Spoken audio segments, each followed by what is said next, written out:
Nouvelle recette et chaque semaine nous partons à la découverte d'une innovation, d'une nouveauté qui pourrait bien influencer, voire bousculer nos habitudes de consommation. Le compost pour réduire ses déchets ménagers, c'est une solution efficace, mais en appartement, valoriser ses déchets, c'est déjà beaucoup plus compliqué.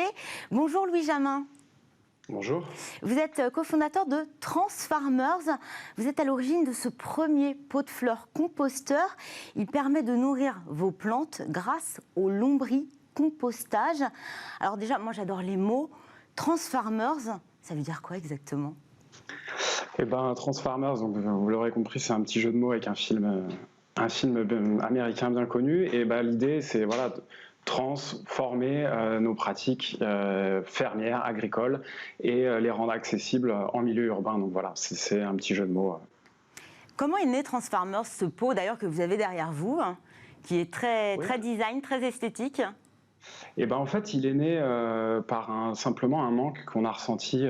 On était donc, quand je dis nous, c'est les 4 fondateurs de Transfarmers urbains. On souhaitait composter chez nous, et on a effectivement ressenti un manque qui était de ne pas trouver sur le marché un objet réellement adapté à nos modes de vie, à savoir des modes de vie urbains, peu de place.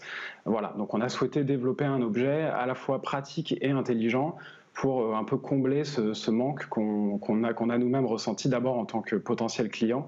Voilà, donc c'est de cette manière qu'est né le produit. Il existe des modèles quand on veut composter et qu'on habite en ville dans un appartement. Généralement, ils sont en plastique, très peu esthétiques. Vous proposez quelque chose de totalement différent. Voilà, donc en fait, nous, la différence qu'a apporté notre produit, c'est d'abord, notamment, vous l'avez dit, un aspect esthétique. Je parlais tout à l'heure de petits espaces en milieu urbain. Quand on habite dans un petit espace, on n'a pas la place réellement d'avoir un espace dédié à quelque chose de laid, qui s'apparente plus à une nouvelle poubelle. Donc on a d'abord souhaité faire un objet attirant pour que le compost, qui est une pratique vertueuse, ne soit plus relégué au stade de poubelle, mais bien mis en avant, et quelque chose qu'on puisse plutôt montrer que cacher. Donc ça, c'est une des premières choses. Et l'autre chose, c'est qu'en tant qu'urbain, on ne voit pas forcément l'intérêt de composter. On a conscience qu'il y a un problème de gestion des déchets, mais on n'a pas forcément conscience de composter. Voilà, justement. Donc, en fait, l'intérêt, il est de créer de la richesse organique à partir de choses qu'on considérait précédemment comme des déchets. Les épluchures, on met ça à la poubelle, c'est considéré comme des déchets, alors qu'en fait, c'est de la richesse organique potentielle qui a vocation à retourner à la terre. Et via cet objet, en fait, on a au sein du même objet le traitement de ce déchet. Nous, on l'appelle plus déchet, ça n'en est pas un, et les plantes qui vont bénéficier directement de cette richesse organique créée. Donc en fait, on a l'explication directe auprès de l'utilisateur de son geste. Il composte, il a des plantes qui poussent mieux. Voilà, donc on donne un vrai sens à la pratique de cette manière.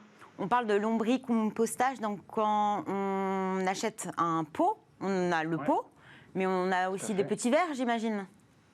Voilà, absolument. Donc, on fournit également les verres avec, et c'est donc les vers de terre. Ça ressemble aux vers de terre qu'on connaît en un peu plus petit, ces vers de compostage. C'est un des agents qui va effectivement permettre cette transformation extrêmement rapide de l'épluchure vers le compost. Et grâce à l'action de ces vers de terre, ça permet, dans un objet qui a un volume relativement restreint, de traiter une quantité de déchets assez importante vu la dynamique très rapide du compostage. On peut jeter n'importe quoi dans le compost ? Alors n'importe quoi, non, c'est essentiellement destiné en majorité à ce qu'on appelle déchets d'épluchure, donc c'est-à-dire toutes les épluchures que vous allez produire en faisant la cuisine, donc fruits et légumes, à quelques exceptions près, ail, oignons, citron, voilà, qu'il faut éviter. Et on peut ajouter aussi du marc de café, des sachets de thé quand ils sont pas en nylon, des coquilles d'œufs et du carton qu'il est important d'ajouter pour équilibrer le ratio. D'apporter du carbone au système, ça améliore son fonctionnement. Qu'est-ce qu'on peut y mettre ? Des herbes aromatiques, ou on peut avoir quelque chose de beaucoup plus important ? Ouais, alors là, cette plante, ça c'est un Schlumbergera qui est relativement petit, c'est lié à l'espace dans lequel est le pot. On peut avoir des choses beaucoup plus importantes, on peut avoir de l'aromatique, on peut avoir des petites plantes potagères. Ce qui est important, c'est de comprendre que l'ensoleillement dans lequel se trouve le pot va guider énormément la plante qu'on peut y mettre. Notre promesse, c'est pas de faire pousser des tomates à l'ombre, c'est de pouvoir faire pousser des tomates dans des bonnes conditions au soleil. Mais on peut tout à fait avoir des plantes petites tomates, on peut avoir de la plante verte, qu'on connaît bien. Et ce que que j'ai pas précisé, c'est que l'objet peut être mis en intérieur comme en extérieur. Donc ça élargit encore énormément. Ouais, tout à fait.